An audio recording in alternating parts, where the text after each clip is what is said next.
assessed our little area here. It's fairly flat, it's not rocky. More importantly, there's no sheep. That's the important thing.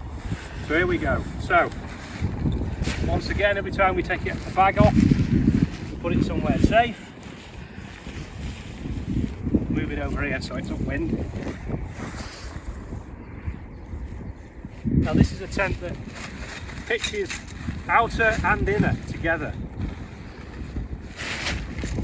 Major thing is, get a couple of pegs to start with, out the little bag.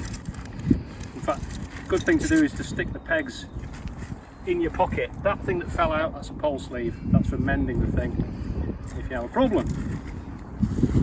So these are going to go in the pocket. So with this particular tent, with a bit of wind, you ID where the blue sleeve pole goes at the back, which is there, and make sure these tension bands are underneath as well. That's really important. If you can find the middle of the tent, then it means you can peg it out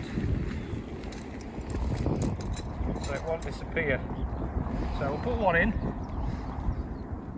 and that means the tent won't go anywhere. And then we'll start looking at the poles. So the poles, I'm not expecting much of this to be picked up sound wise, but we haven't got all the kit. But my camera lady's doing a sterling job. So again, stash the bag carefully. 2 poles, one pre-shaped red one straight blue one, dead easy. Blue sleeve, red sleeve. Let's put the blue one in first.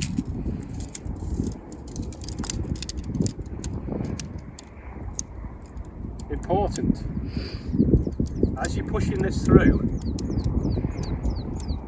make sure you check that it's not going through the sleeve itself, damaging it. So there's the blue sleeve, in it goes, gently does it, making sure it's not snagging through. Bingo. Now I've seen a lot of people actually hoop the blue pole up before they put the red in. I personally think it's easier to put the red one in first. In other words, keep it flat until you really have to launch it into the air. So this is the pre-shaped red pole.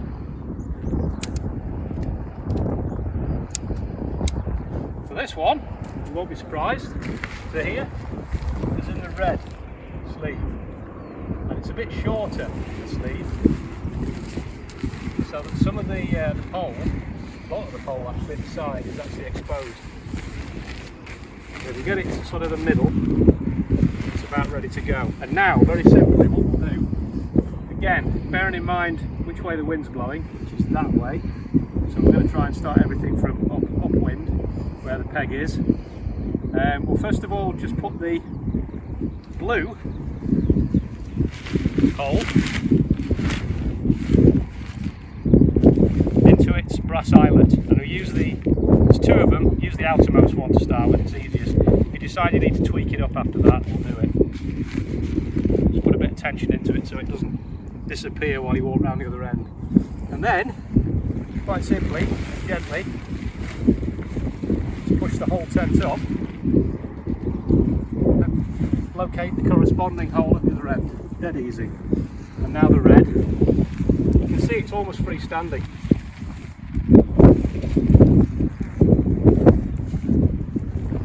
The other side, and a lot of these tent reviews, they never actually show themselves putting the tent up. I think they don't want to look like idiots.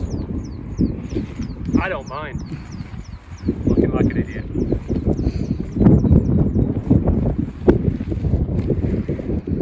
So that's the basic structure of the tent top. It's not going anywhere because it's actually pegged in here. Now we can just play around with it a little bit to get the direction right, and then we can go peg it out properly. So again, I'd start upwind in this area. It's going to be critical we get the guy lines in.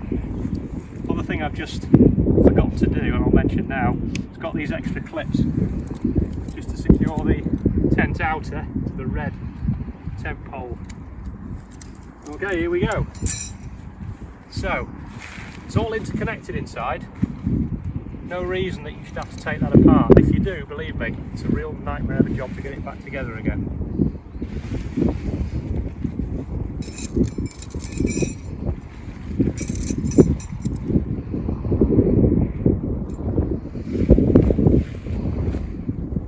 Our one complaint about this tent was that it's a little bit on the saggy side, so you have to really work at the pegging and the tensioning. I'll show you in a minute. So we'll just whiz around. We can always speed this up in a minute.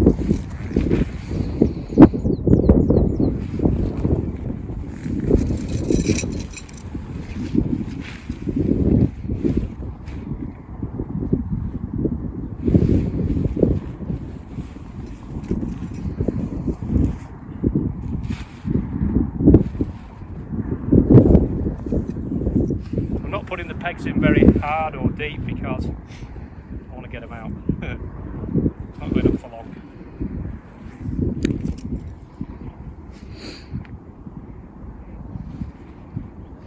And that's all the pegs in, and all we need to worry about now are the guy lines. And again, probably start from upwind with the first one. It's pretty critical that these are pegged out.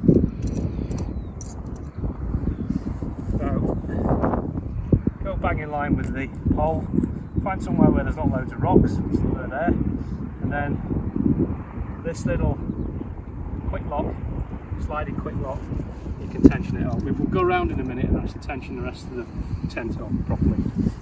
Get the guys in first.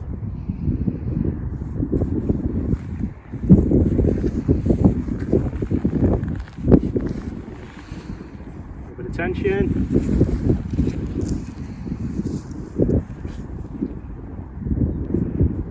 The guy lines are reflective as well, which is good. When you're coming back from the pub drunk, not that we'll be able to do that around here, although we could go to Marsden.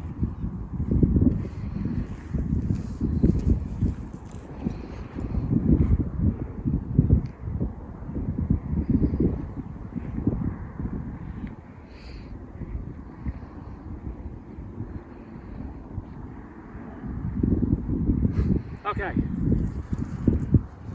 that's the guys in.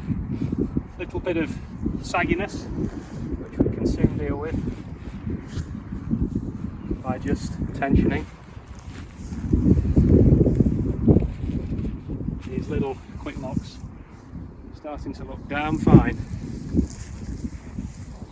What do we think? Yeah? So this is a tent that's been very, very well used as a model and very well received as well. It's not big money, but from what we hear from other people who've used them, it's rock solid in some surprising weather, which it needs to be for the UK. It's classed as a 3-season tent, but actually I think it'd survive a winter's night as well. It pitches very low to the ground. The one criticism for people who go out in hot weather might be a little bit of condensation because there's not that much venting in it, but I think that's the business.